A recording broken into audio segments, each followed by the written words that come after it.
Ayan po, tara na atikman na natin mga kayamis. Kakamay na ako mga kayamis.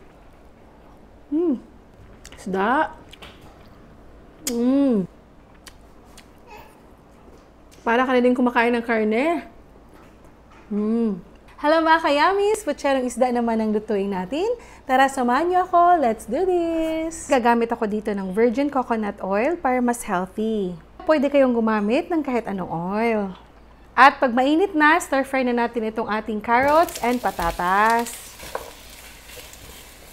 Ganitong kulay, nag-brown na siya. Pwede na to, hanguin muna natin. Next, itong saging. Stir-fry lang din natin siya.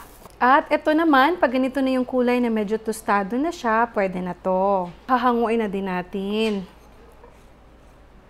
Yan, at itabi muna natin. Itong isda naman, pipituhin natin, pero timplahan muna natin. Timplahan lang natin ng asin, konting paminta, and i-rub-rub lang natin. Same din ang gawin natin sa likod. Then, i-dip lang natin sa cornstarch, pwede ding harina. At pituhin na natin.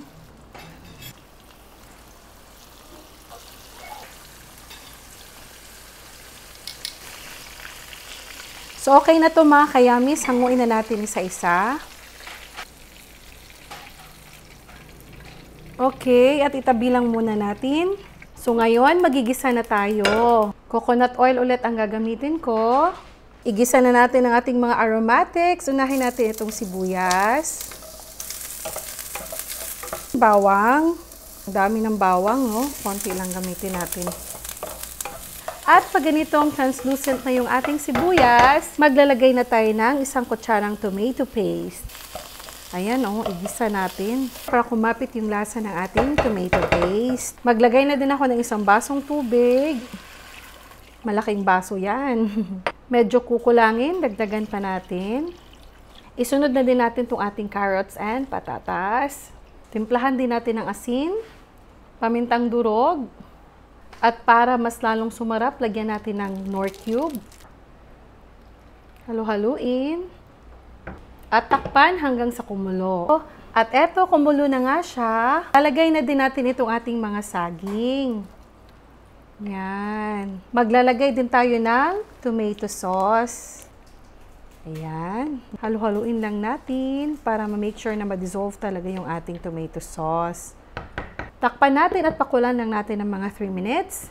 So, ayan, after 3 minutes, buksan na natin. This time, ilagay na natin itong mga isda. Gusto natin ng masabaw. Sabaw.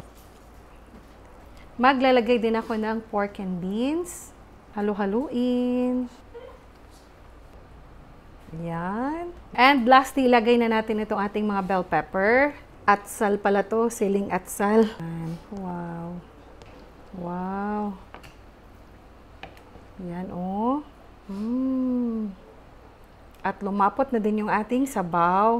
Takpan ulit at pakuluan ng mga ilang minuto. So, check na natin. Wow.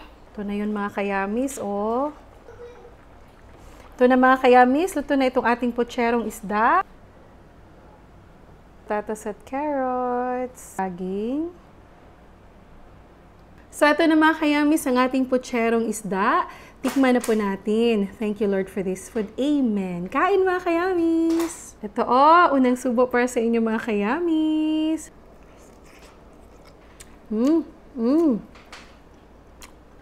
Ang sarap talaga ng isda na to. Kamay na ako mga kayamis. Meron tayong saging. Isda. Para ka na din kumakain ng karne. Carrots.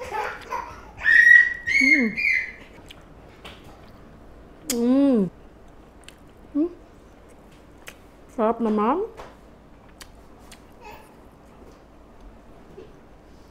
So yan mga kayamis, sana'y matry niyo itong putserong isda at sana'y magustuhan niyo din po. Eto na naman po si Yuri na laging nag-iwan ng kasabihang, laging kumain ng tama lang para yummy like Yuri. Shh.